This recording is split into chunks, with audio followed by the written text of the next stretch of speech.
Dear children, today we will discuss about electric energy, electric power and heating effect of electric current. Let us first come to electric energy. So what is electric energy? You remember it is the amount of work done by a cell or a battery in sending a given electric current in an electric circuit. So you consider it is an electric circuit. You see here it is the resistor, and across this resistor you have a cell which provides a potential difference V across the resistor. Let I be the current flowing through the resistor.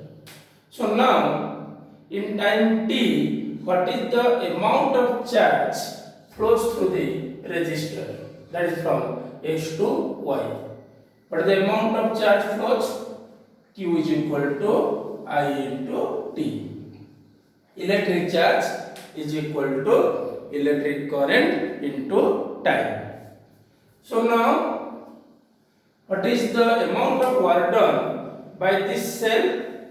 That is W. Work done, you know, when a potential difference is V in displacing a charge Q through a potential difference V, the amount of work done is Q into V. So here it is Q into V. Q is your IT into V, that equal to VIT. It is the amount of work done by this cell. So this amount of work done by this cell can be considered as electric energy. Therefore, electric energy is equal to W, that equal to VIT. It is the expression for electric energy. But you know, V is equal to IR, that is your Ohm's law. You put IR in place of V, you will get E is equal to IR into IT, that equal to I square RT. It is another expression for electric energy. Also, I is equal to V by R.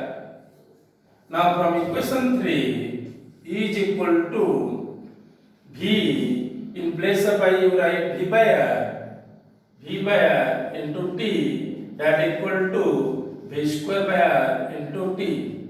So these are the different expressions, that is VIT or I square RT or V square by R into T are the different expressions for electric energy. So now come to SI unit of electric energy. SI unit.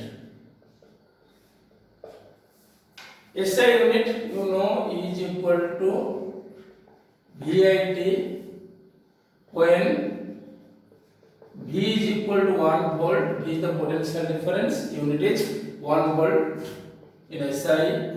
That is I is equal to 1 ampere. T is equal to 1 second. Then E is equal to 1 joule. So you remember SI unit of electric energy, that is joule. So now come to electric power. Electric power, you remember electric power, that is the rate of doing work. You know, power is the rate of doing work. So electric power you can define, that is the rate at which electric energy is consumed in an electric circuit. So, electric power, that is P is equal to W by T, that equal to VIT by T, that is VI. Power you got, that is VI. Now V is equal to IR. When you put this value in equation 1, you will get P is equal to I square R. It is another expression for electric power. Similarly, I is equal to V by R, therefore P is equal to V into V by R, that is V square by R. It is another expression for electric power. So now come to SI unit of electric power. SI unit, that is watt. Therefore, you use this formula. 1 watt is equal to 1 volt into 1 ampere. So, how can we define electric power of 1 watt?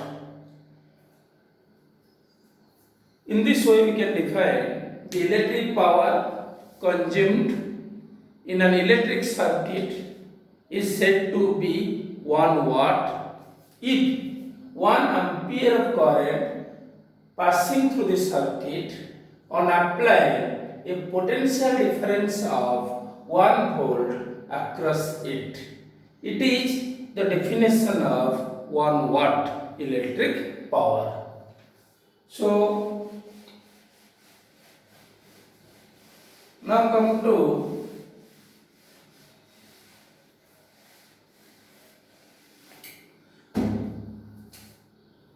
other units of electric power. Other units of electric power.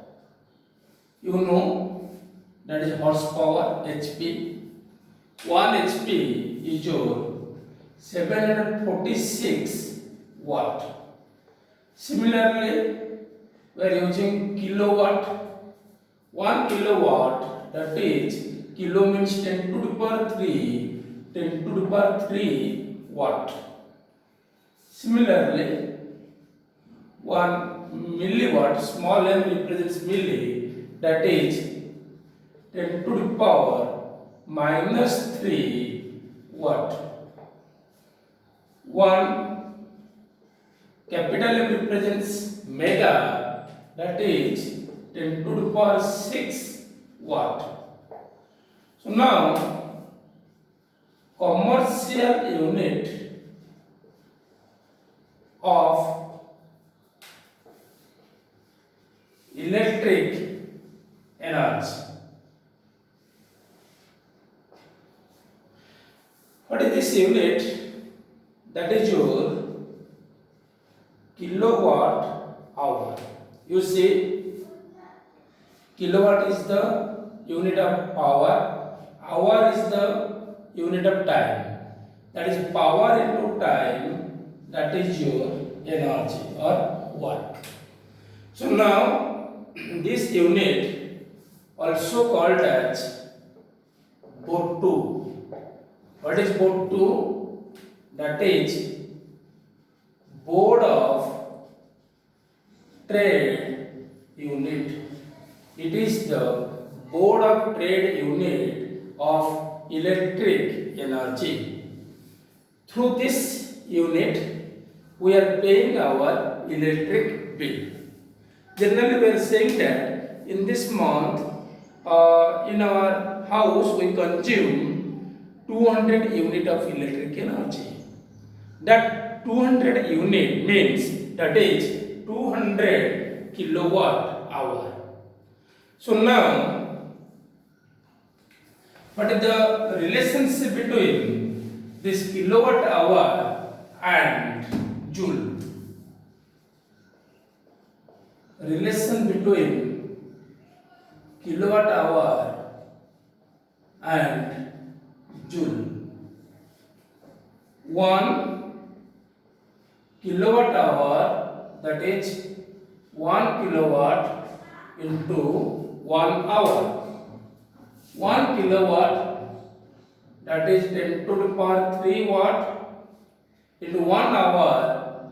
1 you have to convert to second, because hour is not the SI unit of time. Second is the SI unit of time. 1 hour, you remember, that is 3600 second. That is 3.6 into 10 to the power 3 second. That equal to 3.6 into 10 to the power 6 watt into second, that is joule. So you remember 1 kilowatt hour, that is 3.6 into 10 to the power 6 joule. So now come to heating effect of current. Heating effect of electric current. What do you mean by heating effect of electric current? Suppose it is a conductor.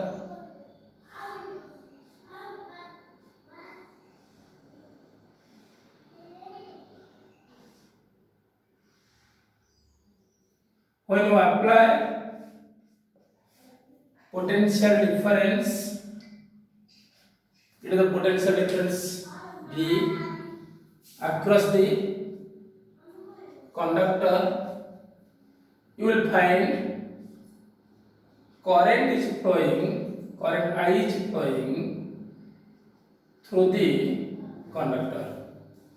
So you remember, when potential difference is applied, then electrons move from this lower potential to higher potential. When the electrons move from lower potential to higher potential with some velocity, and we can say electrons have the kinetic energy, or electrons gain the kinetic energy when potential difference is applied from lower potential to higher potential.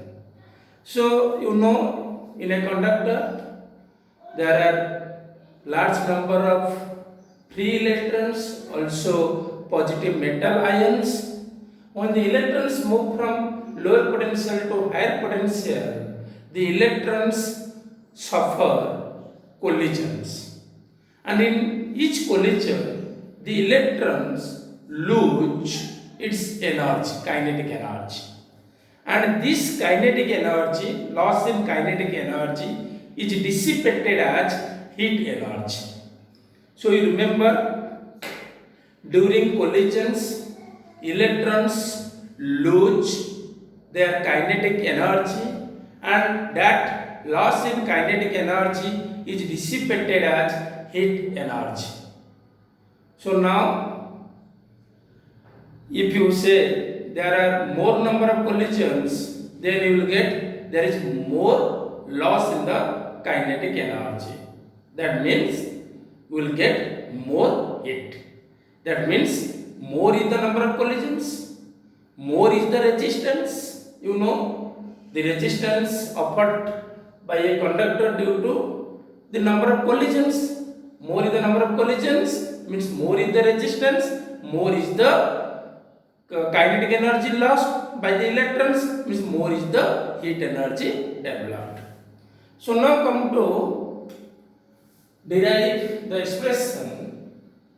So it is x and it is y, and you apply a potential difference V.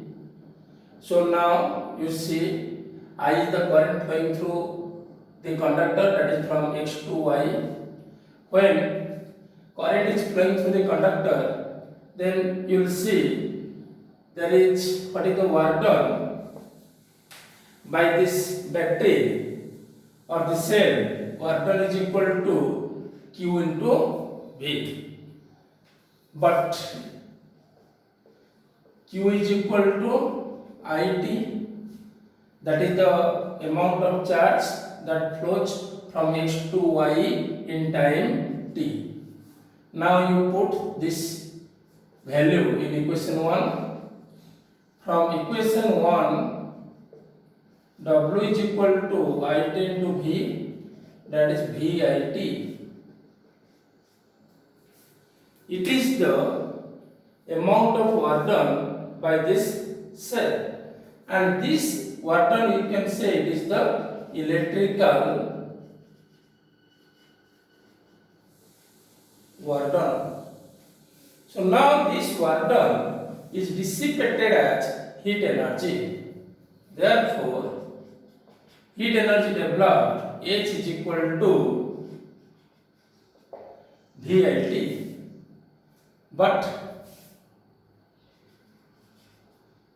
V is equal to IR, therefore H is equal to I square RT. Another expression, you know, I is equal to V by R, therefore H is equal, when you put this value in equation in this expression in place of I, then H is equal to V square by R into T.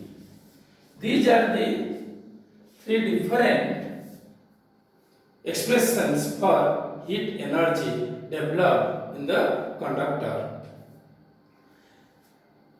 So this expression H is equal to VIT or I square RT or V square by R into T.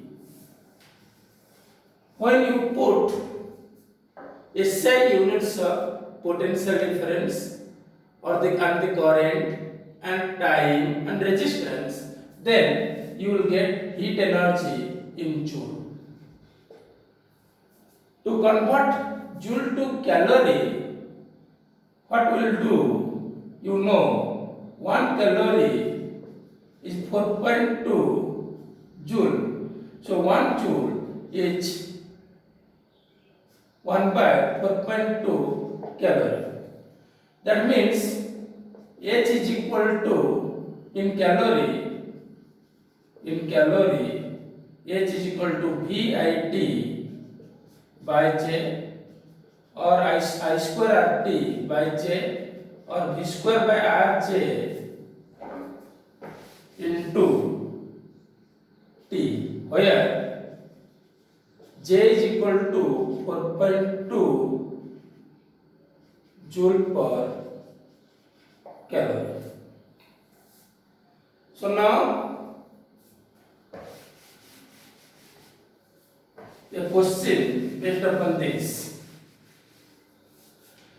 You see, in expression of this heat energy, you see H is equal to I square RT and also H is equal to V square by R into T. Then my question is, how heat energy or heat developed in a conductor depends upon resistance, whether it is directly proportional to resistance or it is inversely proportional to resistance. If you use this expression H is equal to I square RT, then heat is directly proportional to resistance.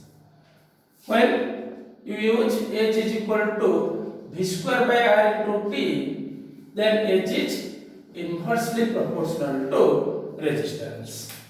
So, to explain this, I will give or I will discuss two questions.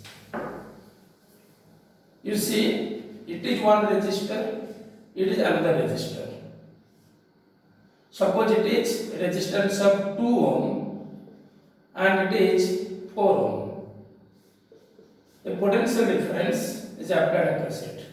Now my question is, what is the ratio of heat energy developed in the two resistors. Now, which formula we will use? This formula or this formula? You see what is constant here. As two resistors are in series, so definitely current is constant. If current is constant, then you use this formula. H is equal to I square RT. If I is constant, then H directly proportional to R.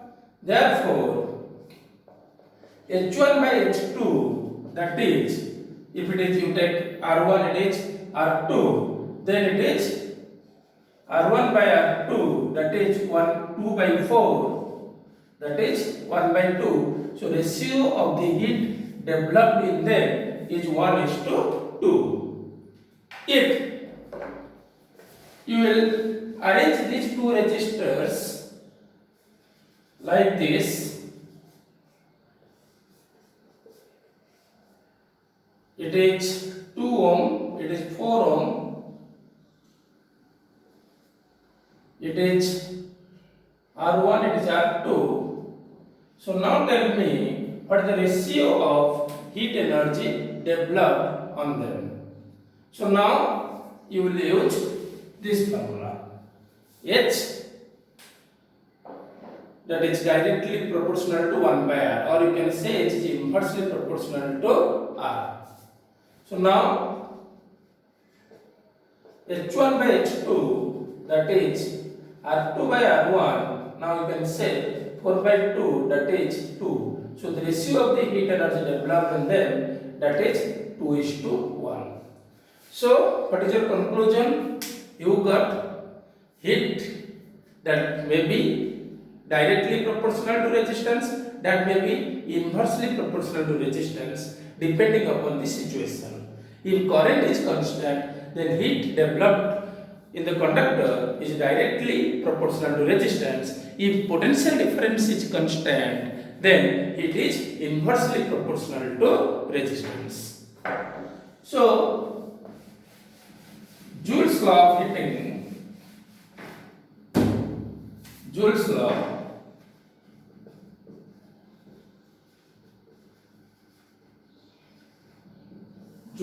of heating, that is, heat energy is a conductor,